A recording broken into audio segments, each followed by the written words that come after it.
On the Wado Radio Show. Of course, man, it's DJ Wado. It's the Wado Radio Show. It's more than music. It's ministry, man. Listen, I got J.Moss on the line with us, man. He's got his new album, Grown Folks Gospel. Just came out, man. Jay, how you doing, bro? I'm doing good, man. How you doing, bro? I'm good, man. It's good to be talking to you, man. I mean, you such a vet in the game. This is what, number 6, number 7 studio album? Yeah, man. It's my 6th studio album, man. My 4th straight number 1 debut, man. I'm just, woo. That's got to feel good. The number 1 debut part's got to feel real good, bro.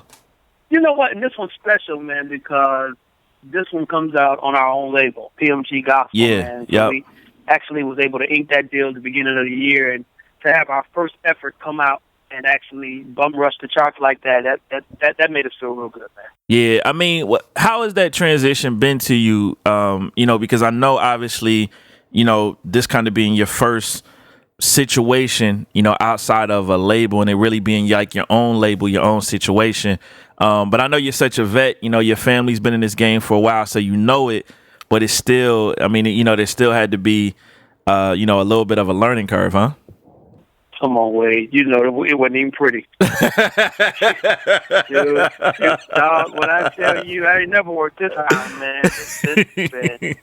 This has been one grind. I mean, gospel is limited anyway. A lot of its resources and stuff. I can just be real on your show. Yeah. But, trying to do it independent, without a Sony behind you, without a big boy behind you. Yep.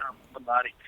It's crazy, man. You almost got to go back to, it's almost like going back to the Stone Age, man, because you back in the van, you back in the camper, you hitting the road, you do a 3-hour road trip, 6-hour road trip, and you use the first class everything, you know what I'm saying? Yeah.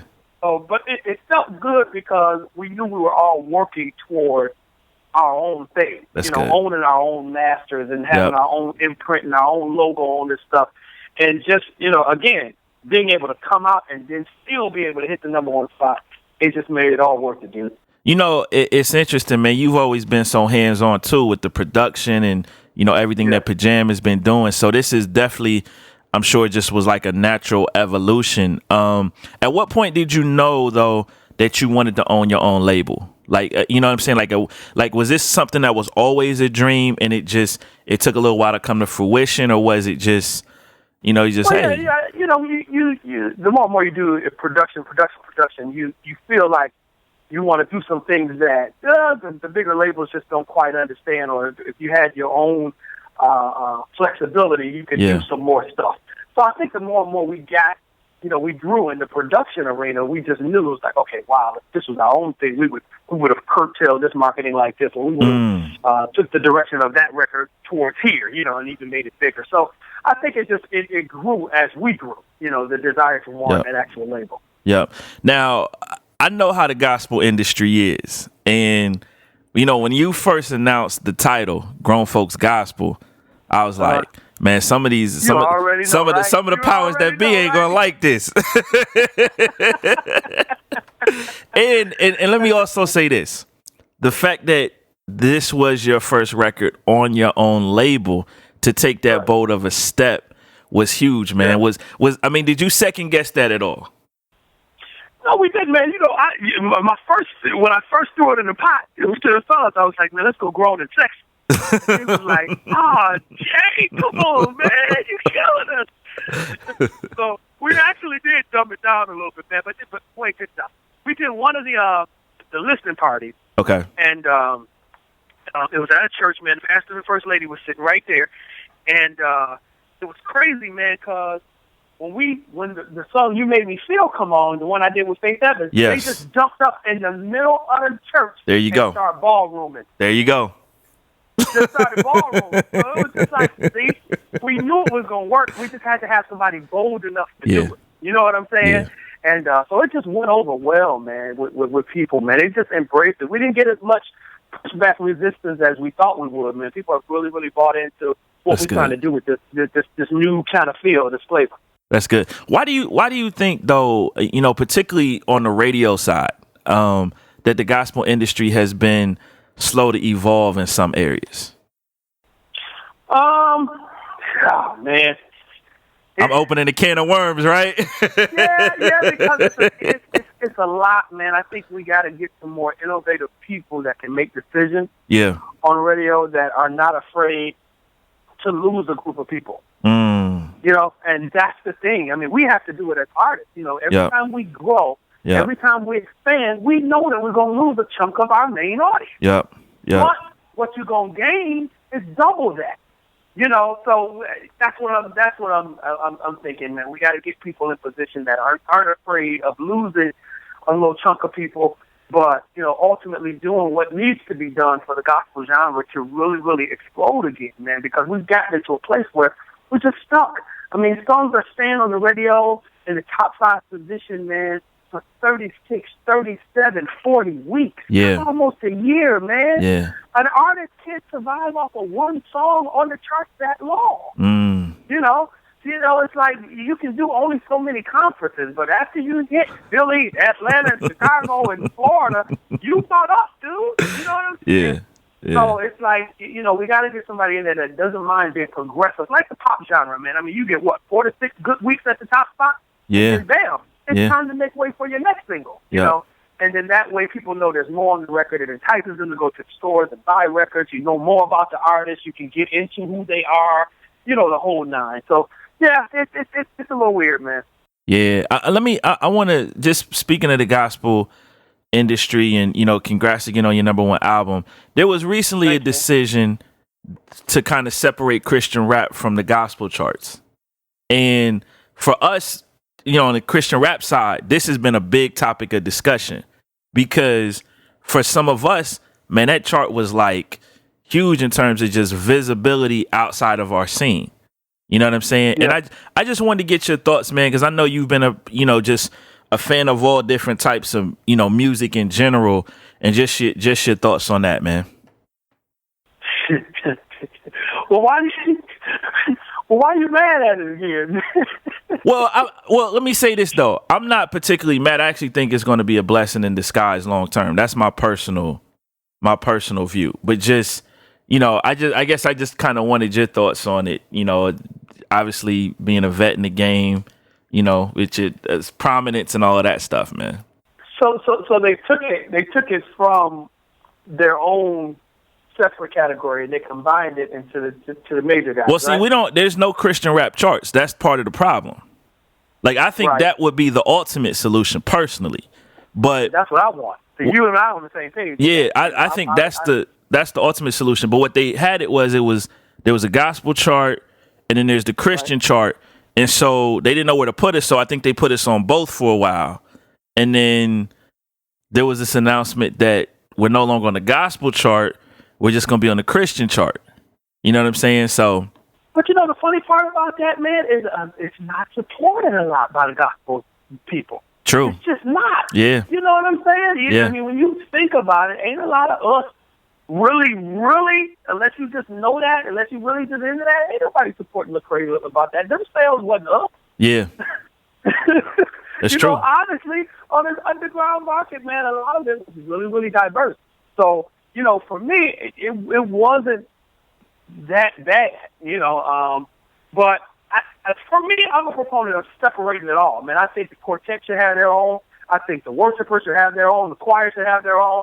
The contemporary, and then the traditional. I mean, that's just where I'm at. I think it'll be so much better because you look at the other charts. You figure, you know, they got urban AC, yeah, they got R&B, and then they got hip hop. You know, all that stuff's separate. Yeah. You know, and I'm just like, man, it would be great.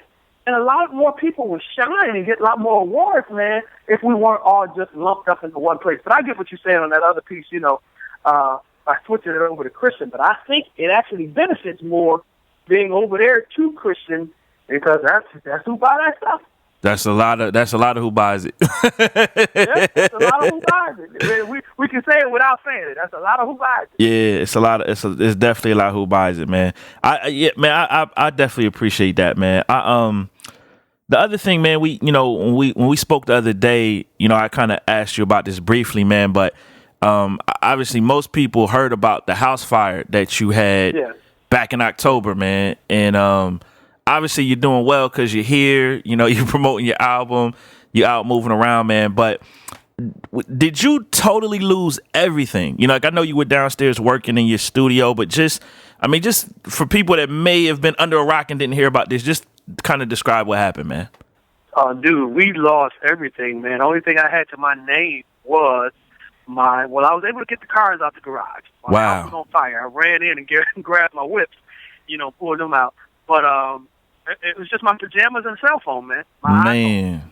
That was all I had, and then whatever my wife wore to work that day, whatever she had in the car, and then whatever the kids had on for school that day. That was it. That's all we had, man. Wow. And, it was just crazy. Going to the store that night, me, my wife, my two boys, we went to, I think it was a Walgreens or something, man. And we was just like, we stopped at the front of the store and said, okay, where do we start? Dude, because we had nothing. Wife had to go down her little aisles to get her stuff, the woman's stuff. I had to go get my shavers and the groomings, and then I had to get... Yeah, your beard always be sharp too, bro. Thanks. But, we had...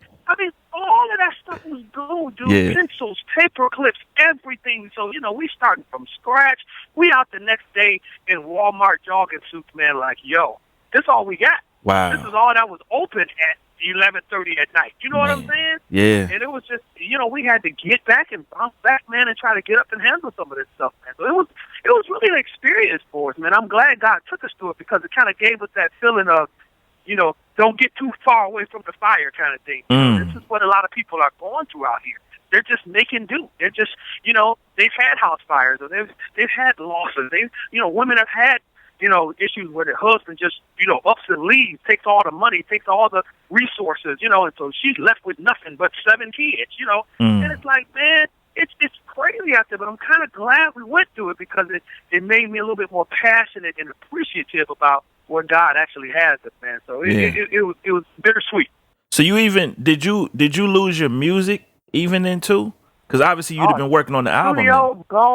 Studio gone. A couple of the songs from the record was on those computers gone. Wow. Oh, dude, we had to really, really work some tricks out to get this album out, man. It was some things we had to really, really go into our bag of tricks to make it happen, man. But God prevailed at the end, man. All this stuff that was going on, he kind of knew, what the script was. So he was just directing us the whole time, man, and we made good on everything.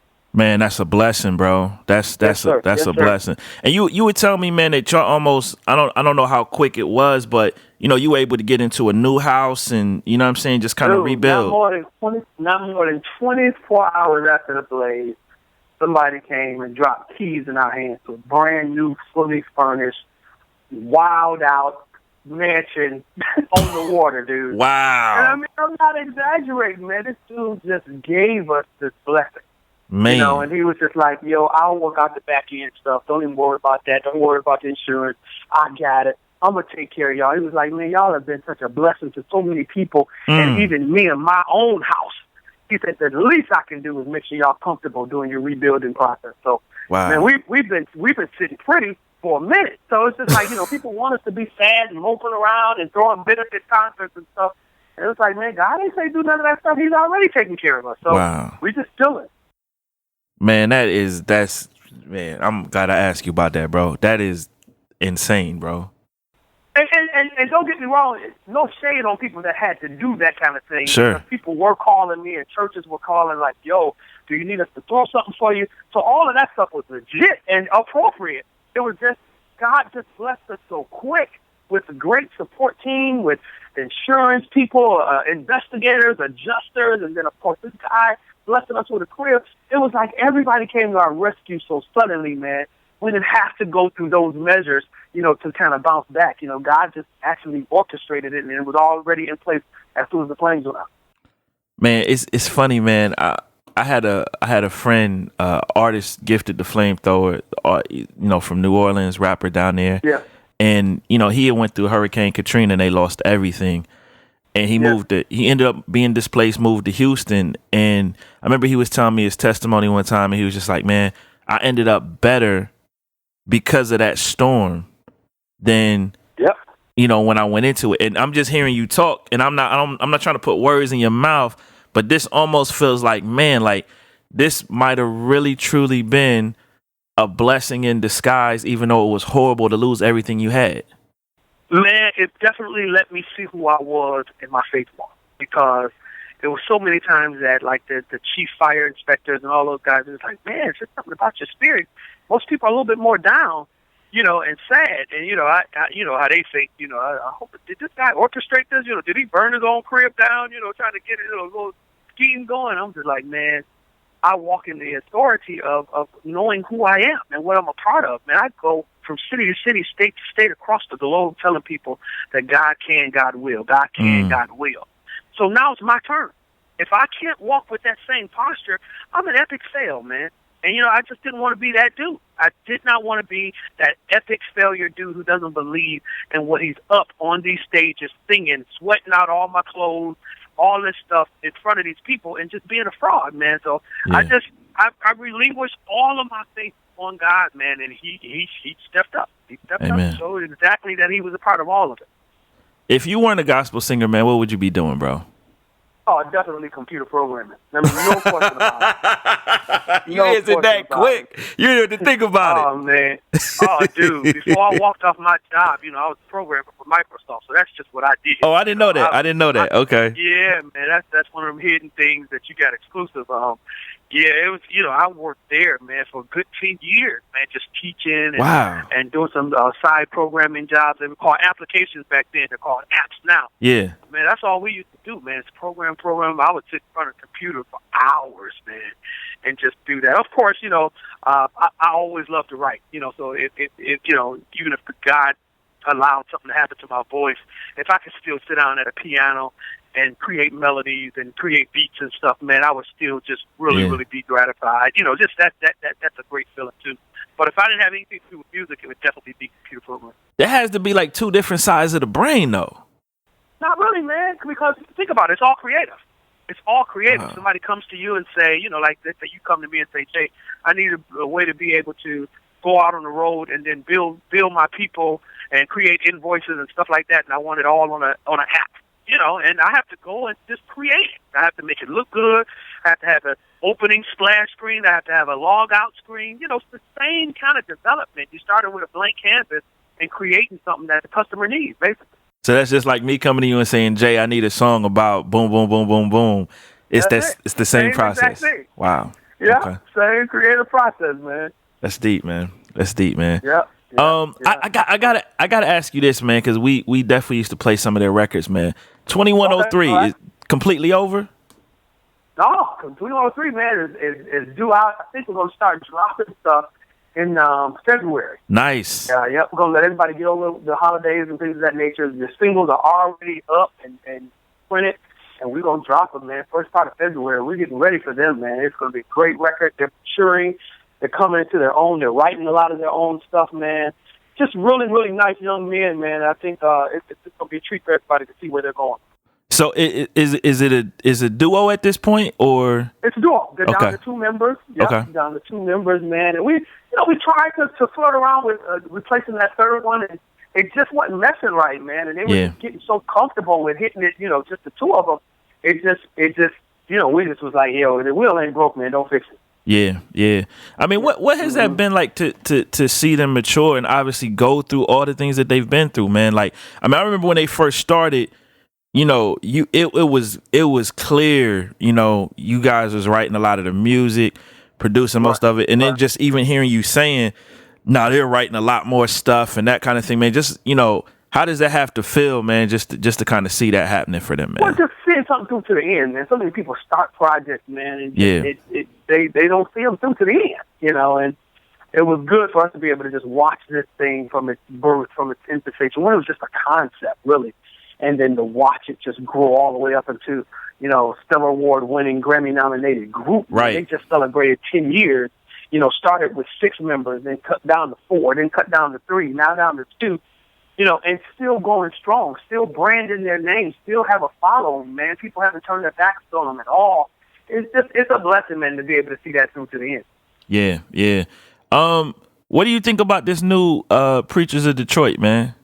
Being a Detroit native, I know Dorinda's in it. You know what I'm saying? Family member. Yeah. Everybody gonna ask you that, man. No, that's cool. That's cool. People have been asking. We just did a cameo on it, so it was actually a very appropriate question. Yeah. Cameo shot, and that was good. They thought enough about us to do it. I can't say much about the episode, but we're definitely going to be in one of the more powerful episodes of the show, man. Okay. Dealing with its subject matter, it was really hit right at home. And then, again, man, this is the kind of show where I can be real. It's entertainment, man, and people have to realize that. Everybody needs, that ain't church. Right. That's not your Sunday morning church where you go. This is TV. It's fun. It's funny. It's got to have a little smudges in it, a little drama to keep you tuning back in week after week. Right. That's how you got to look at it. It's fun. It's scripted. And, that's kind of how the church actually works, but not necessarily the whole gamut. We can't, hang the entire kingdom building process on the preachers of L.A. and the preachers of Detroit, man. So just look at it. Keep it on the surface. It's just entertainment. Have some fun with it. Support it so we can keep Christian type of shows on, and get more of them on TV so we can continue to make a difference. Yeah. Would you do a reality show? Like, not, I mean, obviously you did the cameo, but would you, if they ask you to be in... Yeah, I would do one, man. I'm the thing about me is I'm so private. That's what I was thinking. Like that because, you just, once you start exposing so much, you become more of a target for stuff. And it's just, I always fear for, going through some things myself. I always feared of taking my family through some stuff, man. So I'm a little leery about that. But, just anything about production, what it takes to be an artist or a judge on a show or something like that, man. Yeah, I would love to do it, man. I would just have to be careful about, how much we expose, so you don't get in trouble in that area. Yeah. That's good, man. Do you like? I've always found it. I don't want to say strange, because I think they do. I think there is like a conviction, but like when I hear, pastors and preachers kind of disparage some of their friends who have done these shows, I'm just like, man, maybe this is, it's better served in private.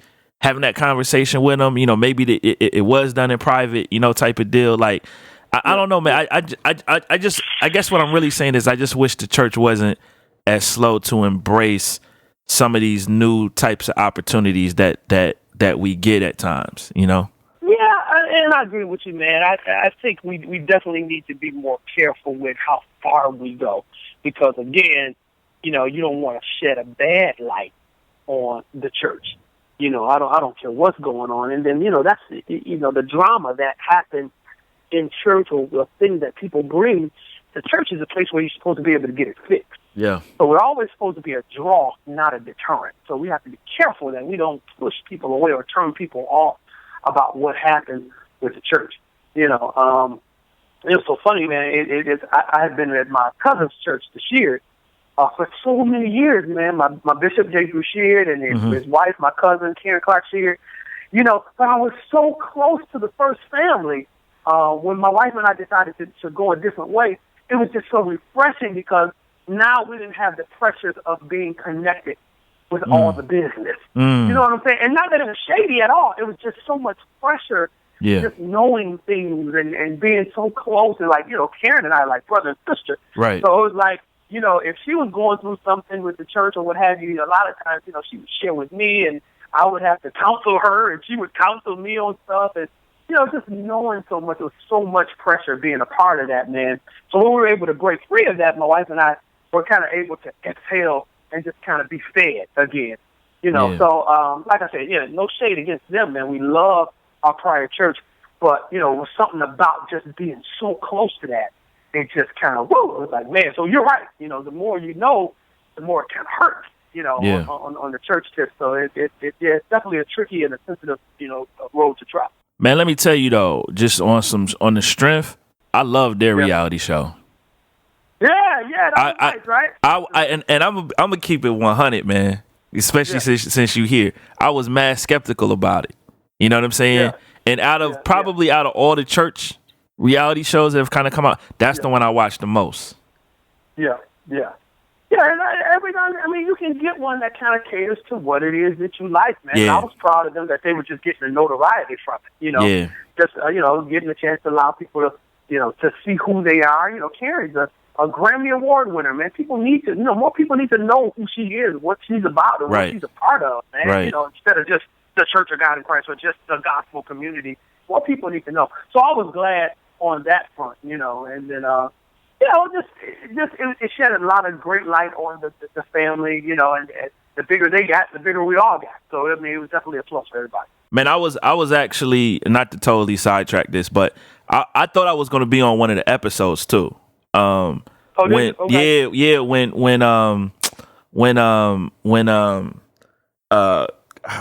can't think of his name, Kiki's brother, when he performed when he performed the SOBs, I was performing it at night with another artist. Okay. But yeah, it didn't make the cut. Right. So much stuff hit the floor, but yeah, man. I was actually at the house when they were filming a lot of stuff. Okay. Some of the scenes actually had me in them, but again, it wasn't for that. It wasn't J.Moss. So she is, and I can understand, how that editing process goes, man, and it's got to be good for TV. So there you go. It all works out, man. Yeah. It all works out for the good. Yeah, that's good, man. Hey, I want to get you out of here on this, man. I couldn't have you on and not kind of ask you about just a lot of the I guess civil unrest that's happening in our country right now with Ferguson and Eric Gardner, man. Just want to get your general thoughts on that situation, man. Man, I think the initial sting of a lot of it, I was very disappointed with, because we're so much smarter than that. I mean, when you think of yourself, myself, and people you hang around with and people I hang around with, we're really some intelligent people. And there are ways that we can get stuff done by not tearing up stuff and burning down stuff. Yeah. Especially in our own hood. You know what I'm saying? I got to go to that store tomorrow because I'm going to need some cookies and milk. Right. So you don't want to burn down the cleaners that you got to take their stuff to tomorrow. But, at the same time, when all of that settled and we kind of just gathered together and started doing things in a more diplomatic way, but actually letting people know that we're serious and we're not just going to sit back and be quiet about this anymore. Every time the gays and lesbians are mad at something, they march. They march. Every time the Muslims are mad at something, they march. Yeah. It's like our time now. It's like, it's just, everybody just got to lock together and say, hey, look, we're not going to stand for this type of thing anymore. It's getting blatant. Y'all getting too comfortable with it. And we're upset. And we're going to make our voices heard. Now, we need to hit you in your pocketbook. We're going to hit you in your pocketbook. And that's how you get your voice heard. When you start hitting people where it really hurts, and you can do that without being destructive. But we got to use our minds and things of that nature. But yeah, man, I was very hurt at what was going on and just how calm everybody was, just in terms of these dudes getting off like this. I was just like, wow, man, even back to Zimmerman. You know what I'm saying? It's just like, really? Y'all just really let these people off like this?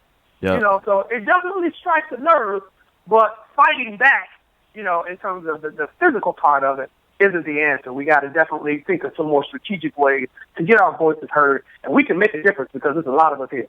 Yeah. It's one of the things that I've been seeing, and I think it's just because of the platform God has given me. I have a lot of fans that are black and white and Hispanic and, different races. And so obviously, there was some Fox News types that were, weren't really supportive of, the cause to freedom and, just, that whole piece of it. But I've been seeing a lot more than just black people who are upset about this situation. And I'm hoping that this can be the start of, even as a church body, of, some of our different, racial makeups kind of coming together, or even just in support of an issue like this, man. Yeah, because it's not just a black thing. You're right, man. It's unfortunate that, the ones that went, mainstream and viral as they did, were dealing with these African Americans. I mean, this is a people thing. This is a humanity. Yep. Once you just start feeling like you can get away with murder, that's pretty steep, man. And these are the type of people that we're electing in, that we're allowing our government to hire.